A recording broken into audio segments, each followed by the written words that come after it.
धुळ्यातील वलवाडीत sushi नाल्यात अचानक पाणी पातळीत वाढ झाल्याने फरशी पुलावरून दूध घेण्यासाठी गेलेला 50 वर्षीय व्यक्ती पाण्यात वाहून गेला।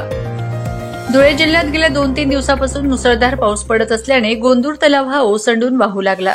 त्यामुळे गोंदूर तलावातील पाणी हे सुशी नाल्यात आले असता वलवाडी परिसरातून वाहत असलेल्या नाल्यावरील फरशी पूल आहे। या पुलावरून दूध घेऊन घरी जात असताना छोटू दगामोरे वय 50 राहणार इंदिरानगर येथील रहिवासी पूल ओलांडत असताना अचानक पाणी पातळी वाढल्याने वाहून गेले असून अजूनपर्यंत सापडलेले नाहीत। धुळे महानगरपालिकेचे अग्निशमक विभागातील कर्मचारी व पोलीस प्रशासनातील कर्मचारी व स्थानिक नागरिकांच्या मदतीने शोध घेत असून नागरिकांची मोठ्या प्रमाणात गर्दी झाली आहे।